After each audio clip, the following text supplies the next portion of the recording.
Hindi lahat ng mga taong nasa kulungan kriminal. Hindi lahat ng mga taong nasa kulungan sila yung may kasalanan. Madalas dyan sila rin ay biktima ng injustice, lalo na dito sa Pilipinas, na madalas ang hustisya ay para lang sa mayaman.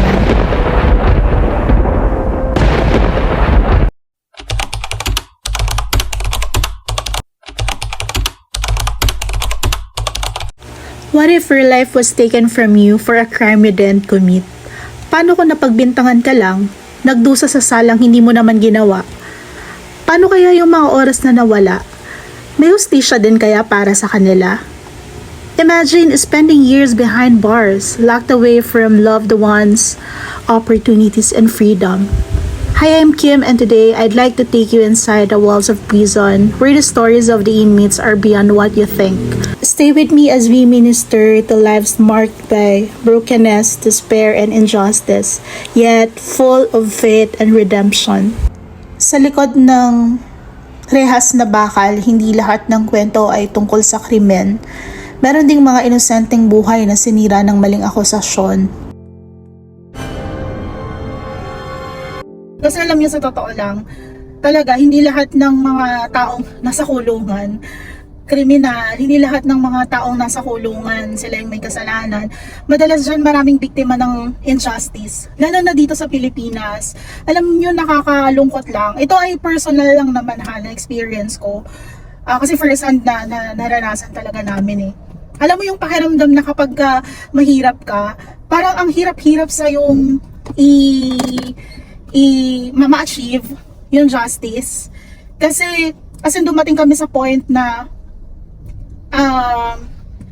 yung tingin ko na ang hustisya para lang sa mga mayayaman. But how about these people? 'Di ba? Kasi for example, yung mga mayayaman, they can get away with all this stuff kahit nga committed na yan eh, 'di ba? Sad to say, alam mo yon, nababayaran nila yung justice, yung mali nagiging tama, yung tama nagiging mali, right? So ang hirap. Kaya ang nangyayari is that in reality, yung mga taong kapos talaga or walang kakayanan, for example, na kumuha ng attorney para ipaglaban yung mga sarili nila, talagang nabubulok sila sa kulungan. Sobra, nakaka-frustrate makita na, I mean, how about these people? Kasi kung hindi naman talaga ginawa, 'di ba? Bakit parang walang mga pakialam yung mga people who are, responsible for this? But I don't mean to generalize, but again, this is our personal experience eh. Kasi 'di ba, nakulong nga yung tatay ko like for a long time, like 14 years sa isang kasalanan na hindi naman niya ginawa. Pero na-convict siya. And you know what? That happened na, alam mo yun, walang ballistic report, walang warrant of arrest, walang what do you call it, yung paraffin test. So wala talagang mga heavy na evidence for him to be convicted. But despite that, like for 14 years, nanatiling tapat yung Panginoon. I would not say na madali kasi sobrang hirap niya. Lalo na that time, I was just, I think, third year high school. So susunduin natin si Papa because tomorrow we're gonna be having a jail ministry and kukunin din natin yung mga konting pinamili na ibibigay natin sa mga inmates, good enough for 100 people para at least makaminister sa kanila. Nga pala, if in case you're also seeking for justice or anyone from your family members or kakilala or baka ikaw mismo, know that you are not alone in this battle. Maybe you're wondering why we're doing this. And one of the main reasons for this initiative is to foster hope, especially sa mga inmates na napagbintangan or di kaya naman tinakasan sila ng hustisya. These affirmations from the Bible verses would help them to stay encouraged. While this might look simple, ordinary, and small blessings for other people, but then we cannot underestimate this one because sobrang malaking bagay for them na may nakakaalala sa kanila. And I firmly believe na yung mga personal sacrifices and God-given resources like funds, energy, time, and effort, hindi yun sayang.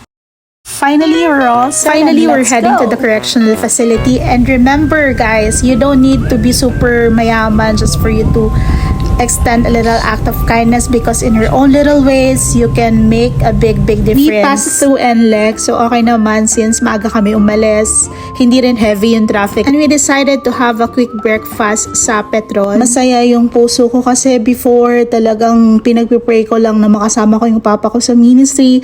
And now, it's happening. Yes! And grabe, sobrang thankful ako and sobrang masayang-masaya yung puso ko. We're grateful sa Lord kasi grabe yung grace niya, and at the same time kung paano niya ni-restore yung family, kung paano niya kami ni-restore. Grabe. But look, teka, ito yung on the way going to the prison, and then look at this one. O diba? Cool. Tawang-tawa nga ako nung nakita ko to. Sa Muntinlupa kasi walang mga hype na tumatawid sa daan. But province vibes din, mapuno, mahangin. Although yung papasok doon kasi sa Muntinlupa, papuntang maximum, medium, and all that, wala pa akong nakitang mga hayop na tumatawid doon sa daan sa ilang beses na punta ko. Finally, nakarating na kami. A few moments later. Anywho, sa area na to, ito yung pinaka-lobby ng correctional facility. And kudos to this team because I know na hindi madali yung ministry na to, but they are really determined and committed. Kung gaano pa pala. Amen po ha? So yung naririnig nyo na yan na may voice background, that part is just a snippet of the program. Because we are not allowed to take videos of the inmates because we always wanted to ensure that we follow protocols, rules, policies inside. Tapos ito palang picture na to, ito ay dahil na voluntold ako na magbigay ng quick testimony. Akala ko kasi, joke lang ako, seryoso pala sila. But by the way, with that said, I think I shared about 10 to 15 minutes. It's not my first time na makapasok sa isang correctional facility. Pero alam mo, when you're there, hindi pa sila nagsasalita. Ramdam mo yung agony ng mga tao eh. Yung, alam mo yun, yung basang-basa mo sa mga mata nila, sa mga faces nila na nagtatangis. Punong-puno ng uncertainties.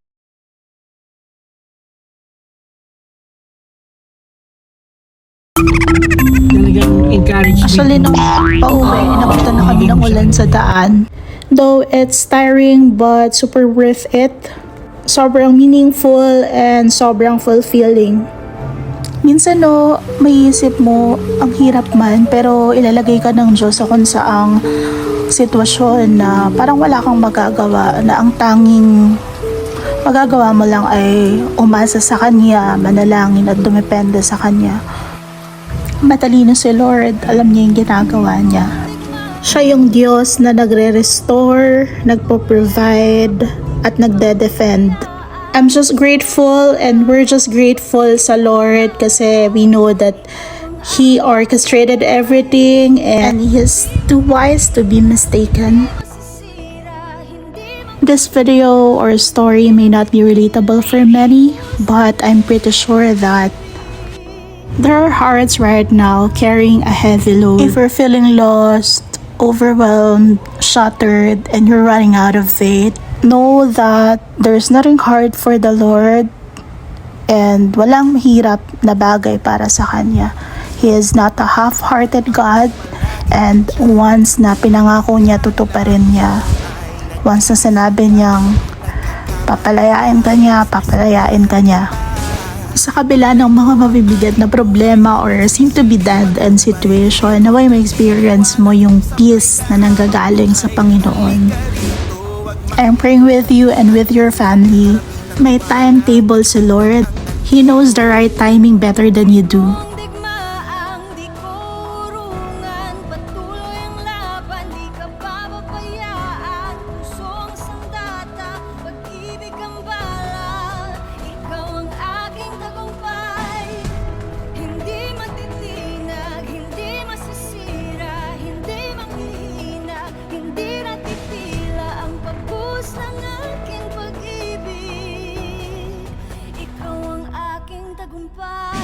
Kapit wag bitaw, hindi ka na maliligaw. Kapag ang kahapon lumitaw, pwede kang sumigaw.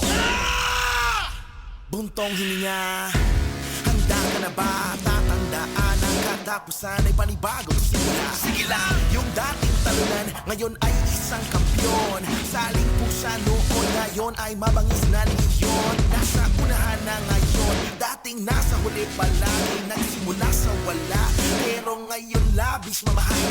Iniwanan sa putikan, ngayon ay tinitingala. Tinawag na sumpa, yun pala siya'y isang himala. Yan ang storya mo, pangako ko, wag ka lang mawawala ng pag-asa. Tandaan ako'y palaging nandyan. Itong likha ang di kurungan, patuloy ang laban, di ka pa.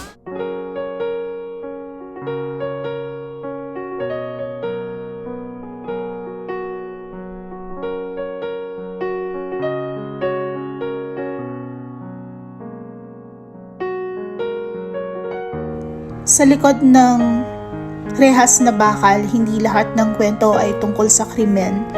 Meron ding mga inosenteng buhay na sinira ng maling akusasyon.